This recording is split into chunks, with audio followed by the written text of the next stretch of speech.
Halo, jumpa lagi dengan Samsung Analytics. Bersama saya Usman Hidayat. Assalamualaikum warahmatullahi wabarakatuh. Bapak-bapak, ibu-ibu, teman-teman sekalian yang saya hormati, kali ini saya mengangkat sebuah isu yang masih terkait dengan isu yang kemarin saya sajikan, yaitu saham blue chip masih tertekan ya.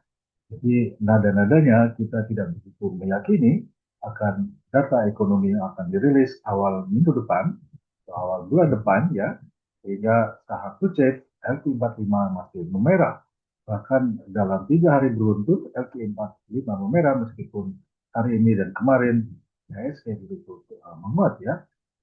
Saya langsung saja ini menyajikan saham LQ45 yang dinilai murah valuasinya, kemudian alfa yang positif, yield yang tinggi. Nah, yield ini biasanya konteksnya dalam fixed income ya, tapi saya buat sebuah rasio antara earning per share terhadap price ya, yaitu yield ya.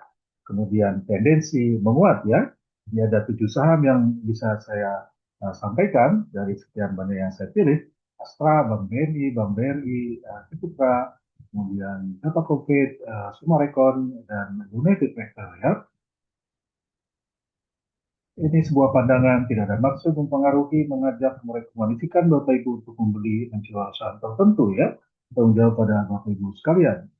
Ini adalah ringkasannya saham LQ45 yang relatif murah menurut saya, dengan alpha positif, yield tinggi, dan tendensi menguat ya.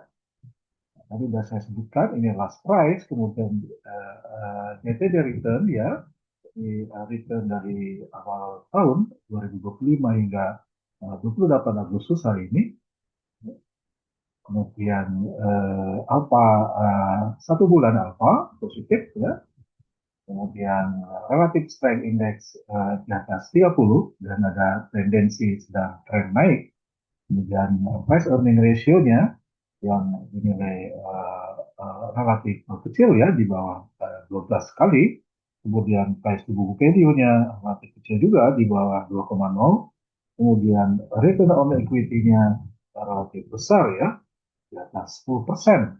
Kemudian yield-nya uh, apakah cukup besar ya, bervariasi dan relatif tinggi ya, kecuali untuk Bank BRI yang masih ada tertinggal, karena memang secara umum perbankan itu relatif tertinggal kinerjanya ya. Kemudian target price dan stop loss untuk esok hari 29 Agustus. Ya, ini adalah data lengkapnya ya. Dan kalau kita lihat ini screen-nya berdasarkan yang kita sampaikan, alfanya positif ya. Kemudian eh, momentumnya di atas 40 ya, tadi saya bilang di atas 30 ya, di atas 40 ini setelah kita lihat sortingannya ya. Nah, ya, kadang-kadang saya juga lupa ya barusan saya bikin. Kemudian average value-nya masih di atas 10 ya, dan average frekuensinya di atas 3.000 ya. Kemudian ini ada stock valuation-nya di bawah 12 kali price earning-nya, dan di bawah 2 kali price to book value, dan return on equity di atas 10% ya. Ditambah ini ada 7 ya. Ini semuanya tergolong saham LQ45, dan dari 7 ini ada 5 saham syariah ya. Kebanyakan ini dari sektor finansial ya, consumer non cyclical, kemudian ada industrial property ya. Di properti seperti saya singgung beberapa hari yang lalu, mulai diperhatikan saham properti mulai terlihat adanya tendensi uptrend ya, atau lebih aktif ditransaksikan. Kemudian ini juga hati-hati saham dengan tendensi tingginya volatility ya, atau high risk stocks ya. Nah, ini ada price dispersionnya di atas 2, harganya di atas Rp200. Ini dari stock universe 956 ya, total ya, Bapak Ibu sekalian. Dan jumlah saham harus diwaspadai ya. Nah, ini adalah sortingan ini yang positif ada 10 saham, dan yang negatif ada 7 saham hari kemarin ya, hari tanggal 28 Agustus ya. Paling tinggi PSAB, kemudian paling rendah SKRO ya. dan price dispersionnya di atas 2 kali, fluktuasi harganya sangat tinggi, fluktuasi harga harian kalau dispersion dari indeks MI 45 adalah 0,55, ini hingga 4,9, atau kalau kita short ya, paling tinggi adalah Boba, Bufa, Film, dan seterusnya. Dan 10 hari terakhir paling tinggi ya, tetapnya Bufa, jangan lupa Boba ya.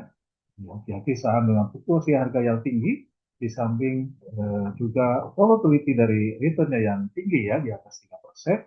Yang paling tinggi di sini adalah PSAB, yang paling rendah dalam konteks ini adalah NTKL ya, 3,67. Jadi sepanjang 3 bulan terakhir yang saya sekat-sekat time frame-nya hingga 1 minggu terakhir sama 3% ya. Jadi saya sorting atau saya filternya 3% lebih buat intinya. Kemudian average value-nya 10 miliar per hari.